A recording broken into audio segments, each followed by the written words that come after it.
Thank you all for tuning in to another episode of the Barrel Chat Podcast. This is a podcast that provides an unfiltered look into the craft beer industry from the untrained palates of two dumbass outsiders. I am one of your hosts, Mathew Muncy, and as always, I am joined by Mr. Dustin Wood. How are you doing today, sir? I was good until you called me an asshole, but that's fine. Dumbass. Well, either way, I'm an asshole and a dumbass. That's fine. But then why are you mad if you are one? Because I'm an asshole. That makes sense. So as you've probably seen, based on this episode's title of Where's Everyone Going? Where the hell they go? This is not a normal episode that we've been putting out. So for the first 6 episodes, it's all been about a singular beer that we have reviewed. Again, we are not professionally trained. We have no BJCP certification. These are just opinions from two dumbasses who think they know something about beer. Today's episode, though, is going to be about all the closings here in Indiana.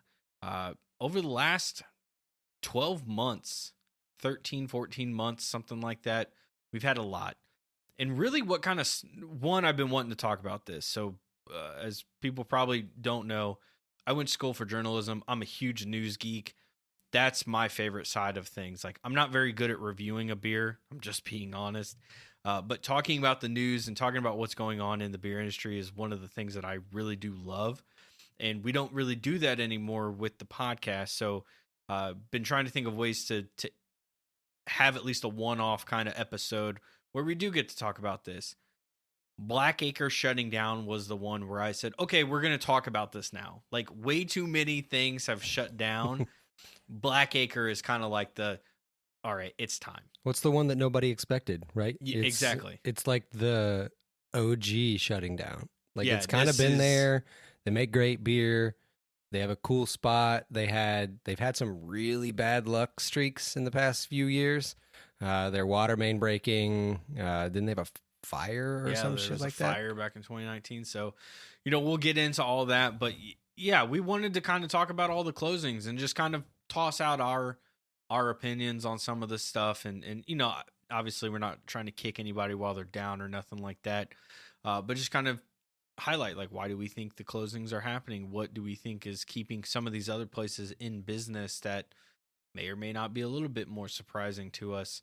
But Dustin went and hit up Black Acre before they closed down. We are recording this on February 5th. So this is going to come out in like 2 weeks, I think. This is the day after they closed. Yeah, and they closed on the 4th. The 4th was their 11th anniversary and their day of closing. So What a fucking sad way to close. Yeah, it's like happy and sad all at the same time. We didn't go to the event, but Dustin was able to hit them up recently. My wife went there recently as well, and she goes, and I'm like, you're buying me beer tax. Like, if they have beer tax, that is hands down my favorite Russian Imperial Stout made in this state that I've had.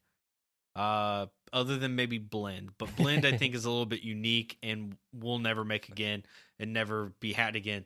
Beer tax for something that was made year round is the best one that I've had ever. Yeah. And again, personal opinion, a lot of people are going to say I'm stupid, but that's just where my mind always goes when I think of Russian Imperial in this state. And they had it. They had beer tax. They had a bunch of variants. And as I was telling Dustin, it doesn't really seem fair to put them through a review, especially some of these bottles because they're pretty old. Like, one that we were drinking is their bourbon barrel aged.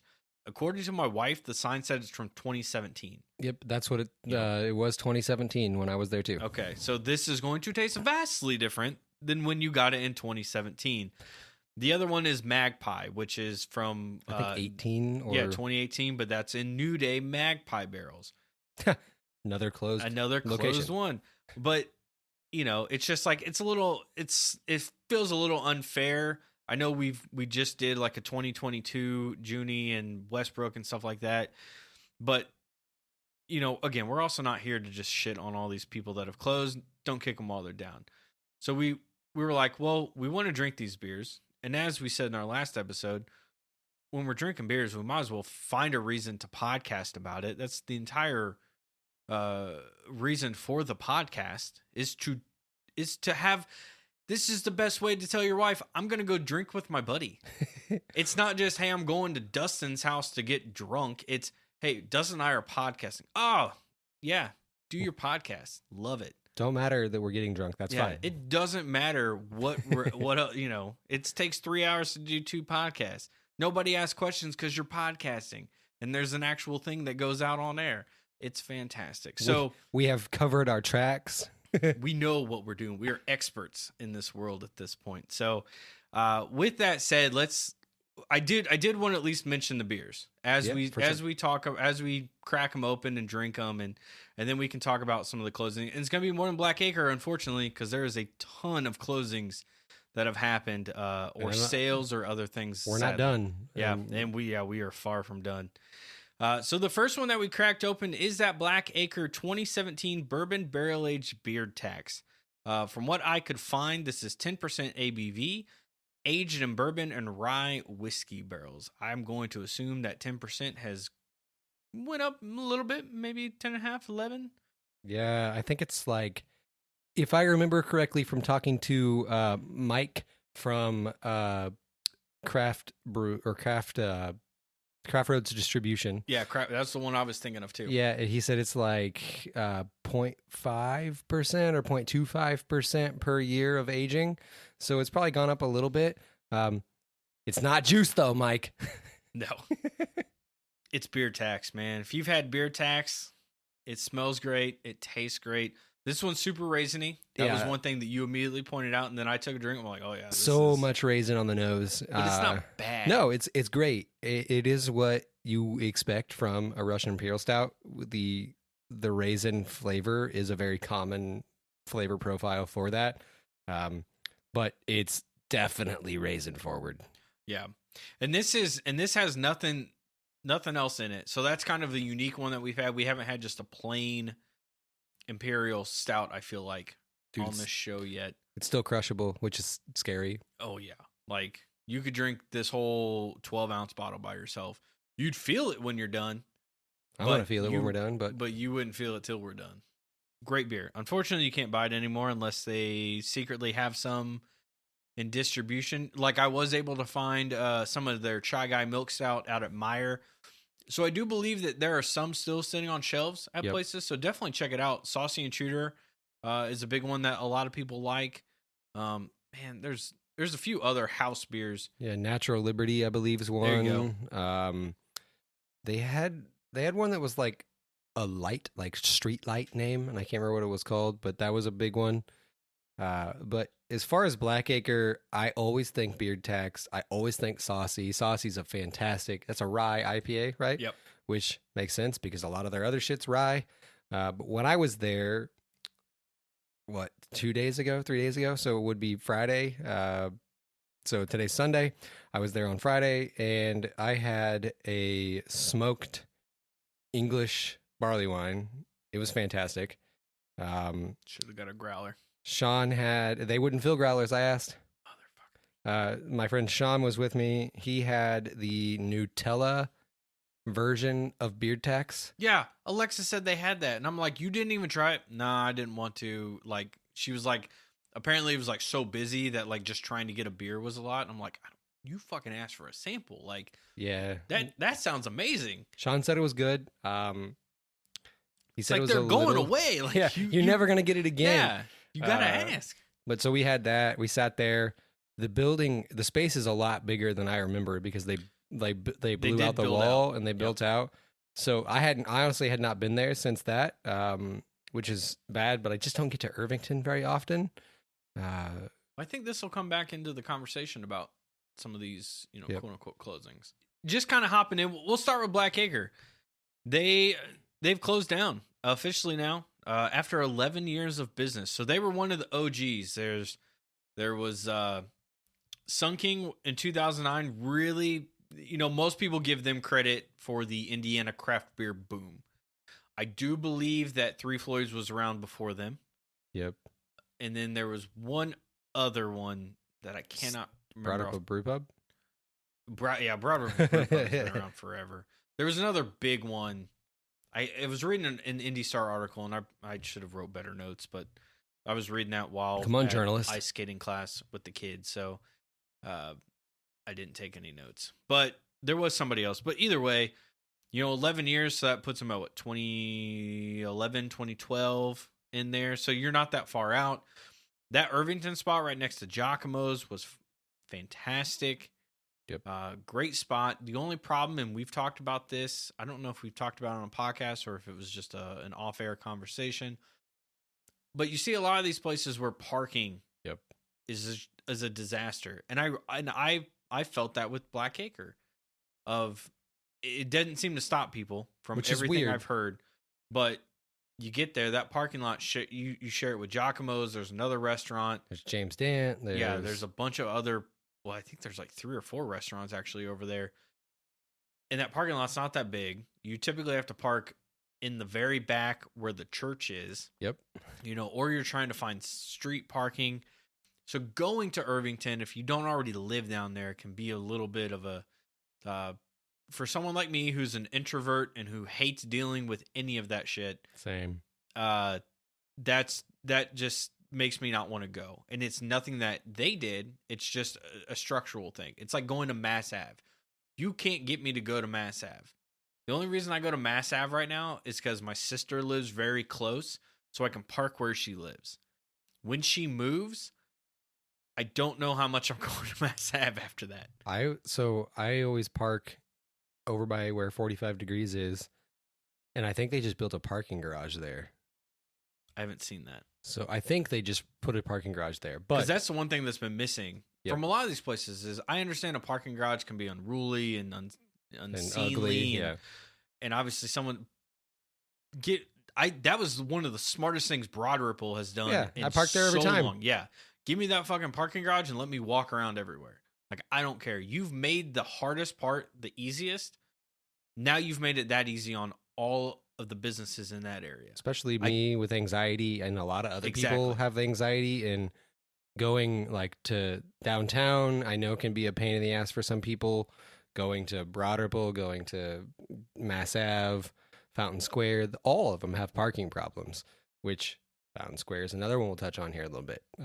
So parking can be a big issue.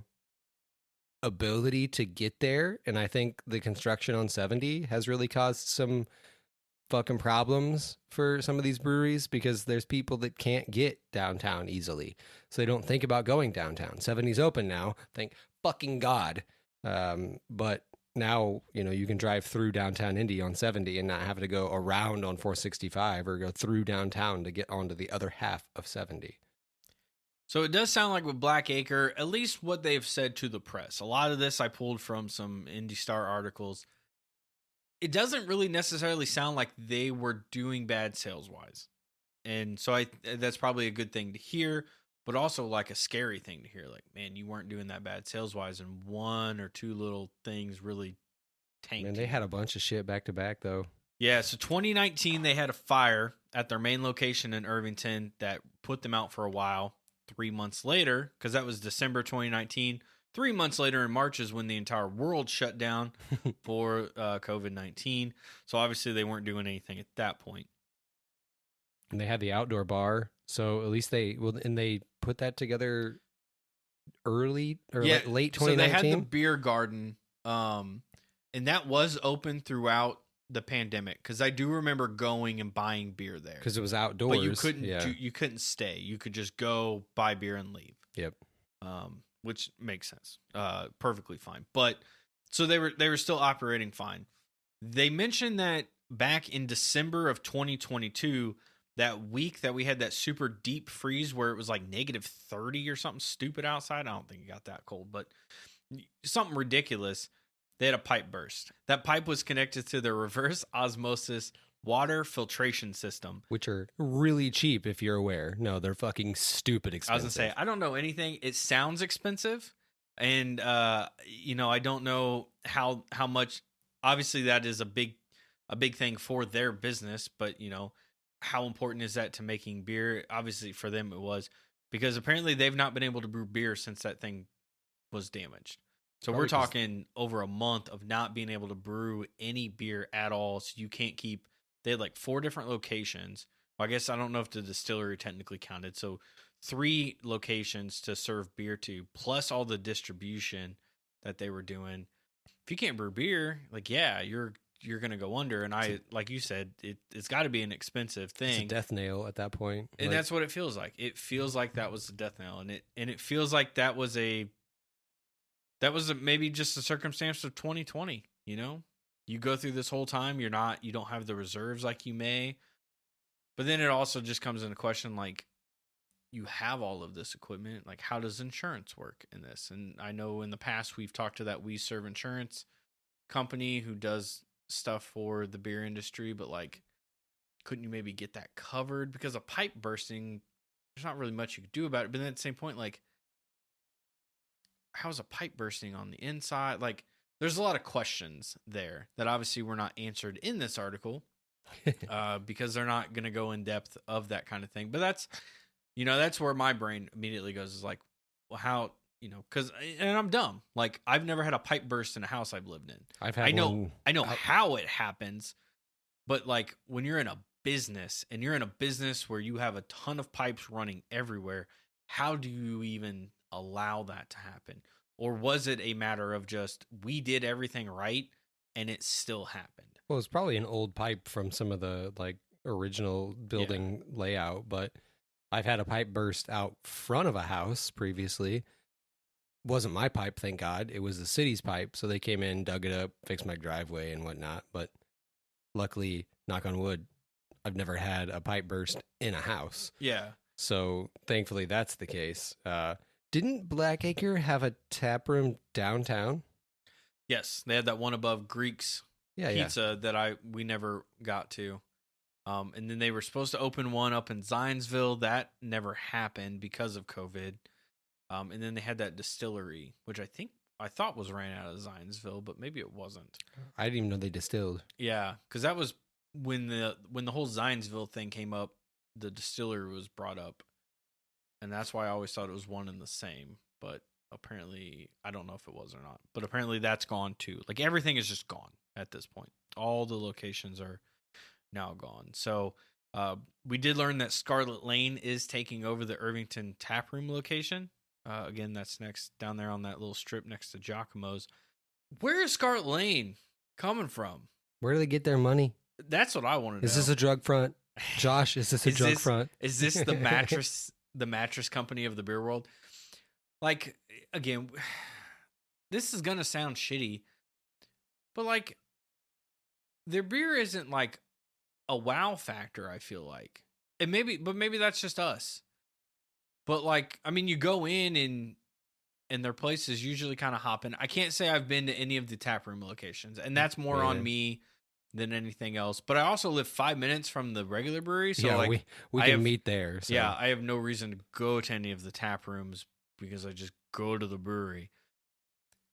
And like, the last time we went, it was doing fairly well, but I wouldn't say it's not like they have a ton of space. There's probably room for outdoor space. People. They have a lot of outdoor space. Yeah. But during like the winter, there were more people in Tracks barbecue than there were in the brewery section of it. So it's just like, this will be their 4th tap room, and they continue to just buy up other breweries that have gone out. They bought up Cannonball, turned that into a gastropub. There's that spot up in Beach Grove, which I don't know if they bought a pub out of there or anything. But this is our 4th one. It just seems like honestly, it seems like a good decision because... Oh, God, yeah. That's a great location. Well, because you're also in a place where people expect beer. Yep. And so you change Black Acre's sign, you put Scarlet Lane up there, or whatever the hell you want to call it, Scarlet Irvington, or, whatever you want to call it. And people already know that they can go there, they can get beer. They can go there, Giacomo's is right next door. Well, and that's the thing is, will they only be beer, or are they going to introduce their restaurant? Was there a kitchen? So Black Acre, so in 2019, that's what caught on fire, was Black Acre's kitchen. I don't know if it ever... I don't think there's a kitchen there now. I don't know if they ever brought it back or not. But like, one of the big things with some of these tap rooms for Scarlet Lane has been the restaurant portion of it. And that's one of the big things that everyone has really loved about it. And so are you going to introduce that, or is it going to solely be a tap room? It'll be interesting to see how they do that. And this isn't trying to knock on Scarlet Lane. It's more of just how do you keep expanding like this? I want to know where to get the money. That's what I want to know. Or is it like, is it just not that expensive real estate? Like because of some of the locations? Like there's an interesting quality to it that it's like, I just want to know. Because like if Sun King bought it, nobody would bat an eye. Has Scarlet Lane reached those levels and we are just not seeing it because we don't think as highly necessarily of some of Scarlet Lane's beers as a whole? Like they do have good beers. There's, don't get me wrong there, but like, where do you get their beer? And that's the other problem is like outside of going to I don't feel like they distribute anymore. I don't know what their cans would like. I don't know what their cans look like. Well, we saw they have cans. They're like at white the distillery. No, they were silver. Or like a silvery white color with like a color on them, like the red or green or depending on the label. Yeah, because I remember like Dorian, I think it was like silver and purple and black. Yeah. I remember they had them at the brewery, but I don't think I've ever seen them out and about recently. No, like they used to. I think they're one of them. They're one of the breweries that took a step back from distributing outside of the brewery itself. And I wonder if that's what's helping them. Yeah. I wonder if that's helped them get more footprints throughout the area. And we can get into this later, but I think that's the way that shit's going to go. Yeah, but then we'll also talk about that's gone south for other people too. So it's like, and people that we may actually think are bigger names. So, kind of going down through the list, Black Acre's probably the biggest one. Yeah, the most unexpected one. The most unexpected, yeah. Wabash Brewing. This one was up in Pike. Park 100 area. Park 100 by Pike. They were literally down the street from Bottoms Up, so we frequented them quite a few times. I believe we probably talked about them in the past. Probably. They grew quite a bit. Yeah, I remember they did their some space expanded. Yeah, while we were still going there. I had Bacon Face, which is their bacon porter, or bacon brown, at a Viking festival in Whitestown. They had, it was at a Viking festival or some random weird shit like that my wife likes to go to at Cheshire Castle, I believe is what it is, outside of like Terre Haute, Indiana. Brazil and Terre Haute, they have this castle that they have this big event at. We took Roman and went, and the only beer service was Wabash. And I was like, this is fucking weird. Like, how did Wabash get all the way over here? And why did you not bring like Terre Haute Brewing or some of the ones that are closer? So I drank a Bacon Face. It was what I remember. Wabash always felt homebrewy to me. Like it did never feel like it really hit the mainstream of being great at brewing. Yeah. Again, I don't like to kick people when they're down, but like, to be honest, when I saw the news that Wabash was closing, my first thought was, I'm amazed they're still open. They made it through COVID. Holy shit. Like in that area too. Such a shitty spot for a tap room. Yeah. And I mean, to be fair, it's great Monday through Friday, but it's terrible any other day because who the fuck goes? Think so. Yeah, but who goes to Park 100 on the weekends? Because it's literally in a business area. Yeah, I mean, there's a lot of homes and stuff around it, but it was just kind of like, kind of mid beer. You're like nothing really to write home about, and the reason that we would go as frequently as we did was it was so close, and we were like, let's go see if anything tastes good this time. And they had a few beers that were fine, but like nothing that you really wanted to buy a growler and take home, or like you said, it was homebrewy, but like not great homebrewy either. Like we've had the best one that I remember having there wasn't even brewed by them. It was brewed on their system. Oh, by Sean? By Sean. Yeah. Because he had the like Prime IPA, I believe is what it was called. Yep. So it was a rye Prime. I don't know what the fuck the name meant, but we went there to drink that beer there. So that was Copacetic's first beer brewed on Wabash's system. So if that says anything, like we've had some decent beers there, but it just didn't feel like anything really sparked. It was in a bad area, not an unsafe bad, but just like a bad location for getting breweries. And then there was a Traders Point brewery that opened up just north of them. I don't know if they're still open or not. I don't know. Interesting place, but they at least advertised and had like a sign out front and had a truck that had their logo and stuff on it that sat out there. Wabash just sort of hid in the corner back there and didn't really do any advertising. So location may have hurt them. Quality of brew may have hurt them. They did not distribute. No. So I'm not entirely sure that one shocks me. Black Acre did. One doesn't. Yeah, Wabash does not shock me at all.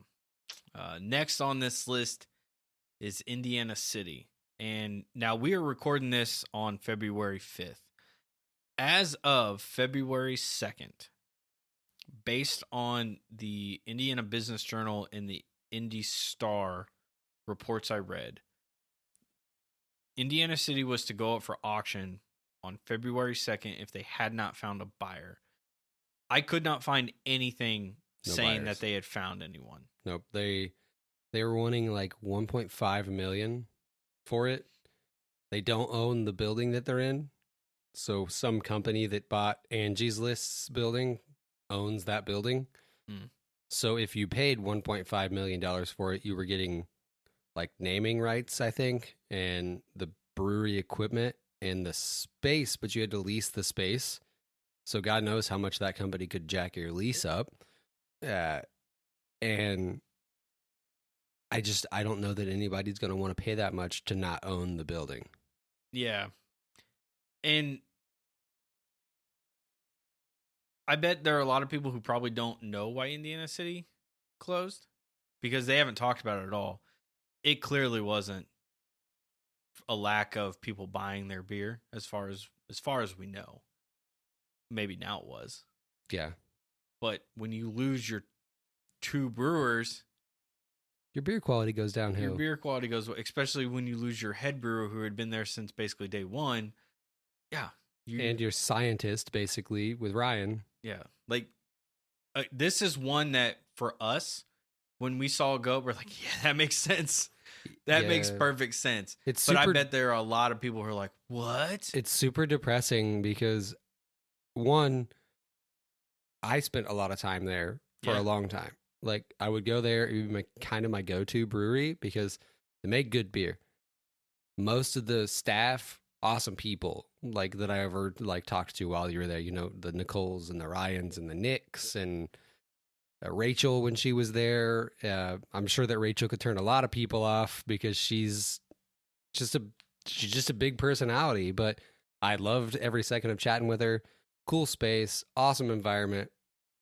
But when that kind of shit happens, when you lose good brewers that know how to make your beer and you have some run-of-the-mill brewer come in and try and make recipes, then you become a recipe brewery and not a brewery. Yeah. It's just, you know, it's one of those, if you know, you know. Yeah. Not going to sit here and put ourselves in any position to get in trouble. To get in trouble, especially legally, because I know that things can go south really quickly if you start saying negative things about people that, you know, you hear not firsthand, I guess, in a way. But, you know, it's not like we heard the best of things of how Indiana City was ran or managed and stuff like that. And I'm sure we are definitely not the only ones who have ever heard that. Yep. But it was not that shocking. It was Wabash levels of not that shocking. It's more disappointing than Wabash to me. Because it was such a good brewery. Yep. Such good beers. Because, man, wasted. Looking back, like, the very first Crush and Roulette release, and dude, the Ales from the Crypt that we got to go to was so good. The double udder milk stouts and that fucking IPA. Oh my God. One of the craziest, best things we've ever had. Like, the very first Crush and Roulette that I had was a fluke release. It sold out in 40 minutes. It was the very first year of it, like 2016, 2017 timeframe. It was the best like barrel Russian Imperial Stout I've had in Indiana, but it just never was the same after that. But it had a beautiful cardboard label and black wax dip running on the side of it. Like, it was cool as shit. I got to watch my brother-in-law, Nate, back when Nate could drink beers, spill a full 12-ounce pour of it and not get any more because they'd sold out, and, you know, make fun of him a little bit for that. But it was great. Like, it was the place, you know. Hell, it was the first brewery that I took Roman to because it was kid-friendly. And I could go sit and enjoy some kind of vinyl records and just really enjoy the area. I think it's the best space for a brewery that's closed right now. I would agree with that. There's one or two other places that could really maybe compete with it, but it's one of the better places for a brewery. It's got a parking lot. But the parking also sucks. Yeah. Because it's very small and there's really nowhere else to park around there. Yeah, on the road, or you walk, and then you have to deal with the homeless population that walks by all the time and comes in and tries to ask for stuff. But where was Flat 12 is a great location. And then what was Tow Yard, I think, was a cool location, but I think it's just a shit location in general because there's no parking. There's nothing there unless you're on game day. So, all right, let's go ahead and crack open the second bottle of Beer Tax that we have. This is the one that was aged in Imperial Magpie barrels. So for those of you who don't know, the Imperial Magpie was done by New Day Meadery. May they rest in peace. Another one that closed down recently. I think that was also in 2022. Technically, they closed down in 2022. Even though they were the original location closed way before that. But they were dead the day that they sold to Fountain Square Brewing. The true New Day was gone when they sold. Yep. So this one was aged in that, and this is like 2018. It's somewhere around in there. I remember talking about it on the previous rendition of the show. Yeah, none of the bottles have like dates on them or anything, so we can't verify when any of this was made. Just basing it off of our guesses or what was put on labels at the Black Acre Brewery itself. I'm not gonna lie, I don't get much Magpie mead out of this at all at this point. I think it's all just kind of, it doesn't taste too different than the last Beer Tax that we had. Little sad about that. Obviously, there's not much you can do about it at that point, but there's a little bit in it, but not much to write home about. I get a small amount of like the grape jelly that came from there because it was basically it was raspberry. It was like raspberry coffee mead, right? Is that what it was? I think that's what Magpie was originally. I guess that would make sense. I do get a little raspberry now that you kind of mention that. It was a coffee raspberry mead. Placebo, but there's definitely some raspberry. But there's some like berry note that I do get. It's not as raisin forward. It's got a hell of a head on Matt's beer over there. I know he's swirling it, but still. I will say there is a little bit more now. It's been about 5-ish minutes since we poured this. We did take a small little break there, unannounced break, and we went ahead and poured this, and I do get a little bit more flavor out of it outside of that first drink that we had where we were like discussing like, this doesn't really taste that much different. Now there's a bit of a difference. There's a little more going on. Man, I love Magpie and I loved Beer Tax. When this first came out, it was fantastic.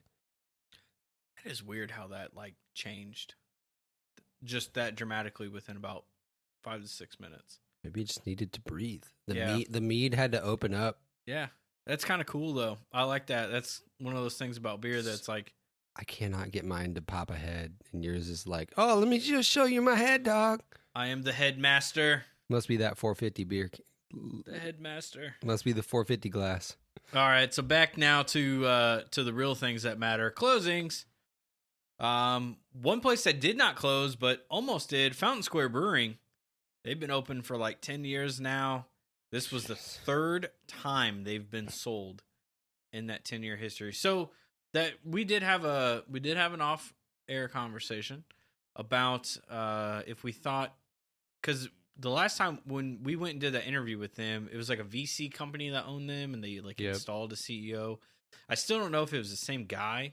The name didn't seem familiar at all, but that was at least the same company. They hadn't been sold since then, but now they're owned by their brewer and a bunch of other employees and some investors. But it sounds like it is mostly an employee-owned business place now, which is pretty cool. So my thoughts here: one, they tried to rebrand. I don't think the rebrand took off like they wanted it to. I fucking hated that. Yeah, the design labels and stuff. It was not Fountain Square. It looked mainstream. It didn't have anything to do with Fountain Square. It didn't have anything to do with the beers. And this is coming from a guy who literally grew up in Fountain Square. Like, everyone looks at Fountain Square now and it's like, oh, this is a fancy place. 20 years ago, it was not a fancy place. It was blue collar, low income type of thing. It was what a brewery was meant for in that area. Like, when they have working man's Pilsner, like, that place I'm pretty sure used to be a mechanic shop. Yep. Like, the Goodwill next door was a Bud's supermarket. That, like, half that shit didn't exist. Where Upland Brewing is right now, that used to be like a Shopper's World, which was like a poor man's version of Goodwill. Yep. You know, there was a car lot, like all that stuff, like not Karma's, but that burger place. Kuma's, like none of that was there. Magpie and stuff wasn't there. Like the library was there, but none of this stuff existed. None of it. Like, it was a run-down area. The other thing that, really kind of didn't feel right when Fountain Square originally got bought out was it just felt like they came in, they were like, okay, let's see if we can make money buying a brewery. They didn't understand the area. They didn't understand the brewery. They didn't understand beer. Yeah, like, he didn't know how to talk beer to us. So it just didn't feel right to begin with. I actually think... and I don't know if it'll happen. I don't know. But I think Beppe and his team, whoever is working with him, I think they need a rebrand. Like, fucking full rebrand. I don't think it needs to be Fountain Square because I think that name's a little tainted within the industry now. See, and I disagree. I think you got to keep Fountain Square Brewing because changing it, like, it's been 10 years. You change it, nobody knows what the fuck you're called. Well, yeah, but look at, like...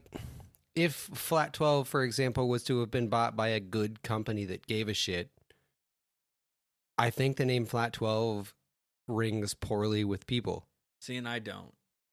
I don't know. I feel like they could still name it something Fountain Square related. It doesn't have to be Fountain Square Brewery. It could be like Duck Pen Brewing or like... But I feel like when you change it, now you're going to get people who are confused. And I think that's the problem is you bring in confusion. We're not talking like Deer Creek to Verizon to whatever to Klipsch to. But how does that differ? Mortgage. How does that differ from like Scarlet Lane now being in the Black Acre taproom? Like, how does that differ? Because it's a completely different brewery though. Like, this isn't necessarily going to be a completely different brewery. Well, if you're but... Duck Pin Brewing. And you're still making working man's Pilsner. Oh no, I would literally think that I would have to rebrand. See, but I just feel like that's 10 years that you're throwing down the drain of any sort of customer, like all the shirts, everything that all the branding, everything you've done. Like, that's money too. Like, when you think about it, like, that shit's not getting done for free, and they're not getting done in house. Let's be honest. Yeah, I mean, I get it. Like, to me, you need a new image. You don't need a full rebrand. It's what I would say, because fuck it, man. You own the place now. We're going back to our roots. Beppe worked at Indiana City. He knows what that side of town's like. It's not that different than what Fountain Square used to be like. yes, Fountain Square is completely different now, but you let Upland have that. You let those other guys have what this, new image looks like. Working Man Pilsner is like their most popular beer. And it is by far their most popular beer. Because it's the only one you ever see on tap anywhere else in the city. The only one. So you're saying like take the blue color. Yes, 1,000%. Because no one else down there is doing that. No one else. And that's what they were built on. So you say, we're going back to our roots. We may not have necessarily been there since the beginning, but what we were over the last 4 or 5 years is not who we were. Didn't work. And that's just not who we are. We tried to be someone that we're not. And I think that's what sunk them in a way.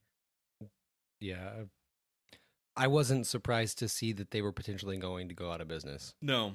I don't know if they distribute anymore. I don't see their beer anywhere.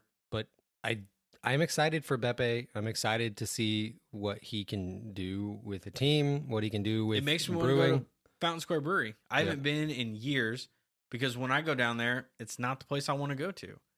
And that's part of the problem is how do breweries market in this time? Like I don't exist on Facebook at all. That's where I feel like 90% of this stuff is. Twitter is a shit show that nobody uses anymore. Facebook is nothing but, old people or people who may be using it like you. Like I don't assume you're just browsing through the feeds of everybody. I just communicate back and forth with family and post pictures of Roman so family members can see them. Like we have our barrel chat Instagram, and we're only really following breweries, so it's a little bit easier to see that content. But what if you're someone it's just a normal account and you're following 1,000 people? Well, you're lost in all of that.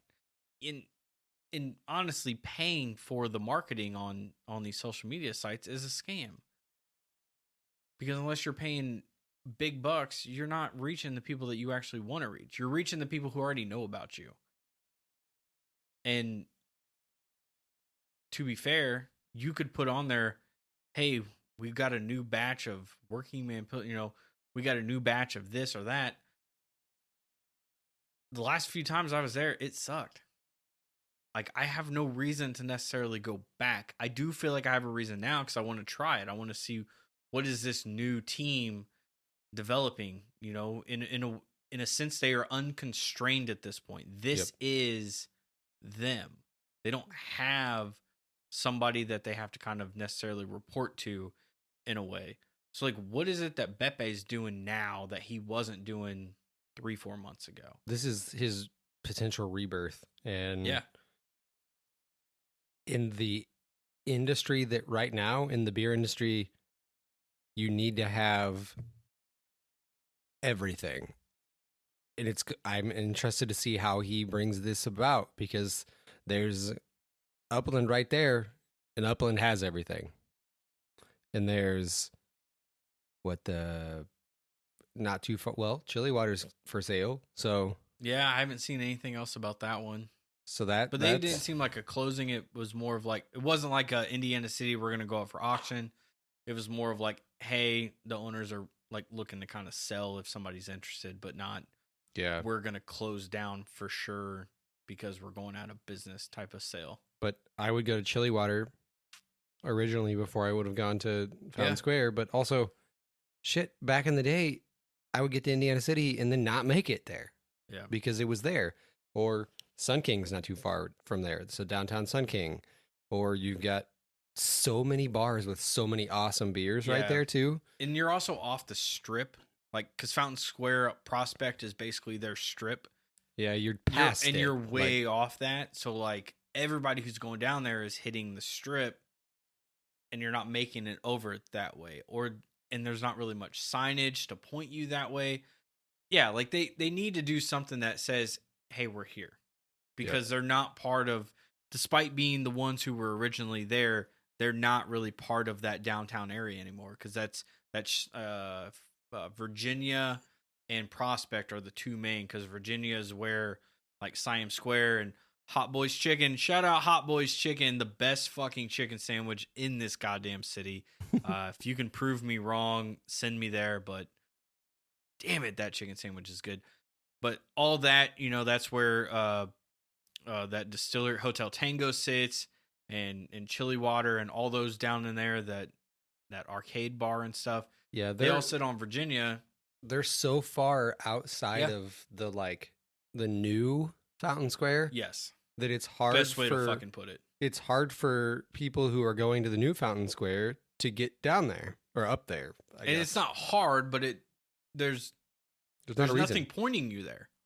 Well, New Day shut down, which was right in the same region. It was walkable between the two. Oh, yeah. And so New Day was another reason people got down to there. By the fountain. Like, literally, New Day was... You could see the fountain from New Day. They were on the corner. And you could walk to Fountain Square. You could walk to Fountain Square from New Day, but the same company that bought New Day owned Fountain Square, and then that went out of business too. So I don't know what happened there. I know their quality went way the fuck downhill. Yeah, I'd be curious to know if anybody bought those recipes, like what's happening with them. Are they just gone forever? Is it just a... I know that the building is now Fountain Square Tattoo. So they now tattoo in New Day's building, which is a fucking awesome tattoo studio spot. Oh, yeah, like, I that's bet. fantastic. But, like, I had... Oh, the Whitestown Festival is where I had Magpie. So I had Magpie there, and it just did not taste like anything. And yeah, it was... I mean, it's not surprising. It was super depressing because Magpie was one of those meads that you drank originally, and you're like, whoa, holy shit. Like, what flavors are happening? My mind doesn't really know how to understand what's happening, but it's roasty, it's fruity, it's syrupy because of mead and honey, but it was fantastic. Then they had the currant, so the red currant, which was awesome. Yeah. And 5 or 6 others, man, I loved the place. And it still, like, to this day, pains me that we don't have them, and we don't have the Meadful Things and Outsiders Festival because of that. Best festival, hands down. We got lucky enough to have Tia and Brett on the show twice, I think. Yeah, multiple times. But I think both times was to talk about that festival. Yeah, and then we literally tried like 7 variants of Magpie on one of the shows because they had all the different variants, and they brought them on, and we just did a flight of them. All of them were great. Crazy. But that's another closing that happened. So, I mean, I'm interested to see what Beppe does, but I think you're right. They have to stick to the roots, or they have to fully just start from scratch. There's no like half-assing it here. You have to go way back, or you have to start fresh. Yeah, that sounds like a trip we need to make soon, because I believe the last thing I had read was that they had planned to kind of reopen at the end of January. So we should probably get down there, just kind of see what's going on, and see if they sell anything to take out and bring it back. Let's talk about it. Let's kind of put the money where the mouth is on both sides of this. And we could get Beppe to tell us about it too. So exactly. And he would happily write us up some stuff. So we are running close to an hour on this episode, which is quite long for our new episode. So I just wanted to kind of pinpoint a couple more things. If we go over an hour, hey, we go over an hour, folks. There's a lot of closings that have happened over the last year and a half or so. So Mark Lansbury, still out there writing for Indiana on Tap. Go, Mark. He had a nice article about all the closings in 2022. So I wanted to point out a couple that I definitely know that we know, because some of these are ones that I've never heard of because they're in cities in Indiana that I've never heard of. Bumfuck nowhere, yeah, Indiana. Salt Creek Brewing in Needmore. Didn't know there was I do know of Salt Creek Brewing because they make a Bradweiser, which is their like Budweiser. Yeah, I've never heard of clone. The only reason I know of it is that I saw a poster for it and I was like, that's a fucking fantastic name. I mean, it is good. Well, there's Schnebelter in Rochester. Never heard of it. Barley Island in Noblesville, which everyone has heard of. That one sucks. Barley Island was good, although I mean, you couldn't get it anywhere. I still think they're open in Greenwood, though. Wait, what? Yeah, they have a location in Greenwood. Barley Island is on the south side somewhere. That wouldn't even make sense, though. Why would you close the main? That wasn't the main one. Noblesville? Yes, it was. No. Are you thinking of Oak and Barrel? Oh, yes. Yeah, two completely different. My bad. So Barley Island had a secondary location that was called something different, if I remember right. But the one in Noblesville was like because it was like a bar. Yeah, basically. my fault. I was thinking Oak and Barrel. I was gonna say I've been in there once, and it was like a bar. It wasn't really. It didn't feel much like a brewery. Salt Creek Brewing up in Needmore. Oh, that's where Webster worked for a little while. Yes. Barley Island. Mad Paddle Brew Distillery in Madison. Okie dokie. Ellison Brewing, which is out of Michigan, I think. Yep, which is where Tow Yard was. Yeah, so they had taken over the Tow Yard, and we even said that's probably not going to last long because that Tow Yard place just seems to be cursed. Like it's whoever hard goes to, in there. Yep, it's hard to be there. No parking. Well, no, they have all kinds of parking. They own that parking lot. Yeah, but so during the weeks when there's not games, yeah, that makes sense. I feel like the problem there is nobody's there. Yeah. Like it's so far off the where you want to be. Everything. Yeah. The other problem is Ellison's beer was mediocre. Tow Yard's beer was mediocre. I never made it to Ellison. Tow Yard was it Hookup? Their shandy? Yeah, the Hookup shandy was fucking fantastic. I was gonna say so Tow Yard had like some 7 brewers in their 3-year. Yeah. I remember kind of. They never had. Apparently, they never had recipes. Yeah, they never wrote anything down. They didn't fucking track anything. Up with their own shit. Yeah. The Devil's Trumpet, which apparently had relocated to Hobart, but now that's gone. That's crazy. I remember seeing that one from time to time. Greenbush Brewing out of South Bend. I remember seeing that. Monic Beer in New Albany. No idea what that one is. Logan Beer Works in Logansport. I did not know. And New Day Craft, obviously, which we just talked about. He also mentioned some of the tap rooms that recently closed. And I mean, it kind of sucks that it took us this long to get here. But 18th Street Brewery, they closed their tap room on the east side. And we had talked about how Scarlet Lane having all those tap rooms might be the wave of the future, but how does 18th Street not survive? Shitty location, man. I do feel like that area is not a great location. I don't enjoy going over there. No, especially at night. We sat outside on the patio. 10th and Rule at night. Yeah, we sat on the patio, and I was like, we had multiple people approach us for money when we sat on the patio, and even inside, it doesn't feel like a super inviting environment.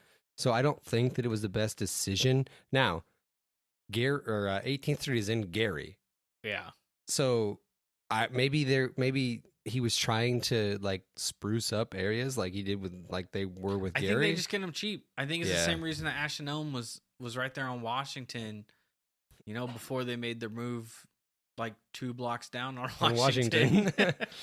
But they just get good. They get incentivized to come open up a shop there. But maybe it is one of those questions of, is 18th Street known to people like us and not known to the rest of the public? Why the fuck didn't they buy something on 18th Street? That's my question. But going through here, Chapman's Brewing. I remember Chapman's from Winterfest and stuff. Yeah. So here's a fun conversation point. The next one, Books and Brews South Indy location closed, and Noblesville, and almost every location except for the mothership and I was gonna say that whole thing fucking tanked. Brownsburg, I think, and then there's technically one in Muncy, but it's not Books and Brews anymore. It's Indie Craft Brew Taproom. Man, I have 0 nice things to say about Books and Brews, so we'll just kind of breeze past it. But it is incredible that they did all this expansion and then bought Flat 12 and then just fucking completely tanked. Well, I mean, to be fair, another one that went out of business was Flat 12 and Rad. Well, but Rad was Books and Brews. But Rad was a terrible name. Yeah, that was the worst fucking terrible branding name you could ever come up with. Terrible beer. Oh my god. We had a beer It was their peanut butter. Yeah, because we sat on my back deck at the old house. Because right. Yes, I went into the brewery and I drank this peanut butter, whatever cluster fuck it was, and I told the wife, and she used to go to Books and Brews Brownsburg all the time for gaming, and she knows the owners there. And I told her, I was like, man, that beer was garbage. And she told the owners that I didn't like that beer, so they gave her a bottle to bring back and be like, hey, try it again. We sat on the patio and tried it. First off, the logo was out of Microsoft Paint, or PowerPoint. It just had rad on it. Yeah, it was not good. What's so mind-boggling about that is Books and Brews didn't make bad beer before all of that. And Flat 12 didn't necessarily, they didn't make great fucking beer, but they made decent quality beer. Some of their beers were great. Yeah, despite going through 18 head brewers, they still made good enough beer. And then at one point, they were contract brewing for Books and Brews, which was before Books and Brews bought them. I just do not understand how you go from making quality beer to then tanking your entire operation. That is just Elon Musk levels of fucking... Without the money. Brewing, yeah. Of just absolute tanking it. It makes no sense. Because wouldn't you just scale up all your beers at that point? I thought that's what you were doing, was you bought Flat 12 to scale up because you had 18 tap rooms across the state. You need to distribute to them. Yeah. Well, so now, not now, because Metazoa kicked their ass to the curb, but Metazoa was brewing Books and Brews beers after the shutdown. Oh, interesting. So for a while, you could get a Books and Brew beer that was pretty fucking solid because it was being brewed by whatever fucking brewer is brewing at Metazoa now, which is another animal of a lot of brewers. But now they were like, we can't do this anymore because we have to brew our own beer. So I have no idea if Books and Brews is actually brewing anymore or what's going on, because the Noblesville location shut down. But before the Noblesville location shut down, they weren't selling Books and Brews beers. So it was a Books and Brews location, but it was all guest taps. Everything. Jeez. All of it guest taps. And so you might as well just change the name at that point. Yeah, just be a tap room at that point. But I guess Books and Brews still works though. Especially if they still have the front of house books. That's a name that's got a tainted taste in a lot of people's minds. Books and Brews. I could see that, but if you literally just turned it into a tap room with books, that's actually not the worst. No, it's a brilliant idea. It's not the worst way to pivot out of that. But the ownership of Books and Brews has run it into the ground. I'm kind of curious if they still completely own all of that or not. I have no idea. Yeah. I have no idea what Jason and his team are doing now. I don't know if they're there. I don't know what they do. He's on LinkedIn. He's a business. He helps other people start businesses, which makes me laugh a little bit on the inside because you tanked businesses. So he's good at starting them. He's great at starting them up.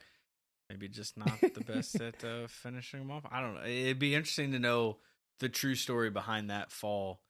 We need a 30 for 30 on Books and Brews is definitely what we need. But so kind of rounding out this tap room's closing is Brewdog. Fuck Brewdog Indie. I love how we literally, I've been sitting here staring at this on the computer screen of all right, we're going to talk Brewdog next. First thing I'm going to say is fuck Brewdog. We didn't say anything to each other, and that was literally the first thing is out of our mouth. There's just a syncopation there that you just can't get without years and years of quality beer time with each other and just thinking Brewdog. The same thoughts about same people. Yeah, fuck Brewdog. Not even just the indie location, every location. Brewdog can go fuck itself. Yep. It does every day, actually. It really does. Read the news. Hit Google and Brewdog. I will say I still do want to try that squirrel beer, but fuck Brewdog. And then you have Mad Anthony's, which is a pretty well-known brewery, truthfully. Yeah, but this only closed tap room, so... Yeah, because I read this, I'm like... still open. I was like, oh shit, Mad Anthony closed? And it was like, oh no, it's just the tap room, so... So the tap room, Lake House Ale, and the Verdict is still out on... House. Oh, sorry. And apparently the Verdict is still out on Chapman's Brewing in Wabash. So multiple Chapman's Brewing closing down. Because I feel like Chapman's was out of southern Indiana.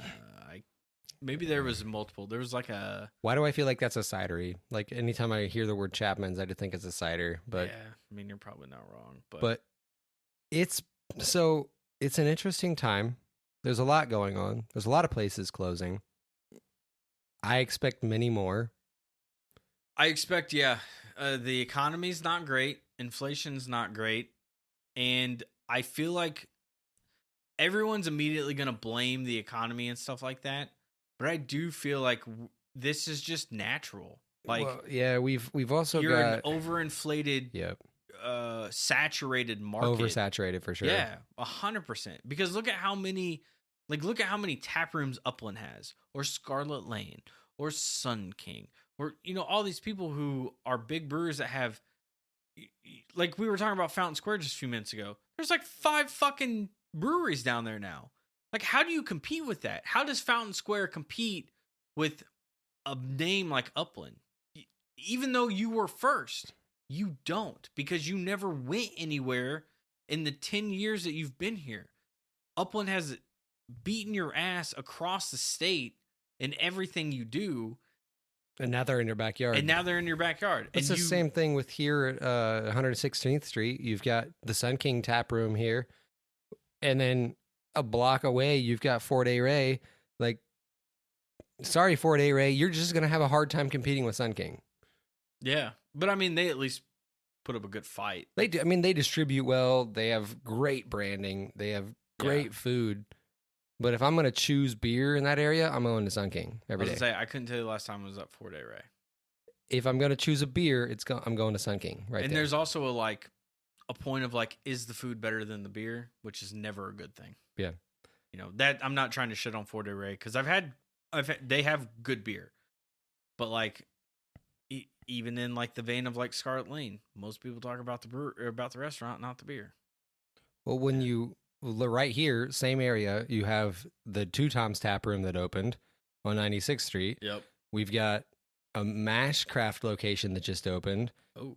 And I think there's 2 or 3 other locations that are trying to open up in the Fishers area. And then Upland opened another tap room in Castleton. Yep. And you think about like Daredevil's Brew Hall is in Castleton. And then you think about like Speedway. There's the Big Woods, and then literally right down the street is Daredevil. Like everybody's putting themselves right next to each other everywhere too. Fuck, Big Wood or Quaffon, I guess, they're in Keystone Crossing. They have a bar or restaurant in the Keystone at the crossing. Sun King's got one at the airport. I forgot about that. Yep. So those people, I think, are going to be where the big moves are happening. Quaffon's going to grow, for better or worse. Sun King's going to grow for Sun King purposes. I love a Sun King beer. They make good beer. But I think we're going to see these bigger breweries that have been around take over a lot of these older tap rooms. Yeah. And I mean, I feel like this is where it does become important of support local. But like, do you just go to one brewery all the time? Like, if they don't distribute anywhere, how do you buy them? Like, I don't go to a brewery all the time.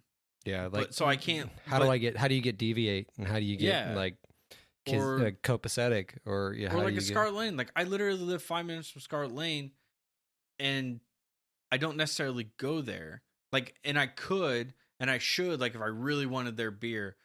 But like, if I go to the Kroger or the Meijer, which is like a minute away from me, and I'm not exaggerating, I can't buy your stuff. Well, I've got a Total Wine 5 minutes from me. Like, yeah, like you're in a different position, like for that kind of place. But like now put a Wabash there. It's Wabash is 5 minutes away, and I can't take anything home outside of a growler. I don't enjoy taking home growlers or howlers because I don't need that much beer to drink. Because once you open it, you kind of have to drink it all. Yeah, I don't want one style 32 ounces or 64 ounces nonetheless. Like, it's like you say that, but then we buy 4-packs. So we're still buying 64, but it's that factor of you kind of have to drink it once you opened it. Like, it's really hard to just keep it for, a can you can keep for a few weeks if you need to, versus a growler that doesn't hold up that long. So I have no idea where the market's headed. It does feel like a market correction and not like a complete I don't think it's a bubble catastrophe. pop. No. I think it's just we're weeding out the low hanging fruit. Yeah, For or the lack of people better who just term. had shit luck. Yeah, like Black Acre's not low hanging fruit, but they got Yeah. fucked 6 ways to Sunday Yeah. for like 4 years. And that's just based on the information we know. You know, there could have been other things. They could be another Indiana city, and we just never heard about it. Yeah. But because we heard about the inner workings of Indiana City, we know that It didn't place shock us. that was a matter of when, not if. And Black Acre is more shocking. Or you look at a Wabash and they're like, that's not that surprising because your beer just never was that great of quality. So where were all your customers coming from? Yeah, I mean the same thing happened with Wasser and Greencastle, and because their beers were never Like eventually you have to level up, and you have, or stop making 30 fucking beers. But I feel like that's the thing, is you can't just make 5 beers and make them really well anymore. You have to offer a ridiculous amount, but eventually this bubble is going to burst, and we are going to go back to give me 5 house beers that actually rock, and like 1 specialty beer every quarter. Yeah. Like, I don't need something every month. Give me something that is good, or the yearly release, or something like. Your tree houses are going to go by the wayside sooner or later. Yeah. The bubble bursts on everybody eventually. And you look at the mainstays and figure out what is Sun King doing that's not expansion. What is allowing them to expand? What is allowing Scarlet Lane to expand? Someone go look at them and figure out their fucking game plan. Yeah. And that's what you need to know. And if it's all just money based, that's probably not going to happen. But if it is successful brewery based, taproom based, you need to follow their plan, because nobody's touching Sun King. Nobody's touching Three Floyds at this point. Like, they in my mind, they are like the Apple and Microsoft of like Indiana craft beer. Yeah. And like Upland is up there and stuff like that. But like you're not really going to play their game. And even like Daredevil's not in that. I would say Daredevil, and even in a way Three Floyds aren't there because they don't have all the tap rooms. Like Upland has like 25 tap rooms at this point. Yeah, so Daredevil would be one of the last few I ever would expect to go anywhere. Like because those 4, would be like, oh, like, fuck, something bad has happened. A lot has happened. We're all fuck, craft beer's going away. Yeah, because those are bigger than the owner fucking things up. Yeah. The CEO fucking things up. At this point, Daredevil is a staple on any draft line. Eventually you become bigger than the people who own you. Yeah. And well, look at Founders, right? Yeah. You can be bigger than the racism. Yeah, exactly. Exactly. So, all right. Well, that's going to do it for this super long ass episode. Thank you all for sticking around for this one. And, hopefully you got some good information out of it. If you got any inside info and you want to share it with us, DM us. You can find us on Instagram at Barrel Chat. Instagram only. We do not mess around with any other social media because we are lazy. We're old and lazy. Make sure you give us a follow. We do mostly stories on there right now. Most of the posts we do are related to the podcast episodes themselves. We will be starting to do some real activity. REEL, not REAL. Don't judge me. Make sure you give us a follow there. And then if you want to leave us a rating, that was the other thing. Go ahead and do that on whatever podcast app you're using. Obviously, a 5-star means that we are rocking the house. A 4-star means we suck ass. That way, we at least show up for other people. I'm pretty sure that's how the algorithm works. That's what they always tell you. And then you're allowing someone else to decide whether or not we suck. For everybody, thank you all for tuning in, and we will see you guys next week. Cheers. Cheers, y'all.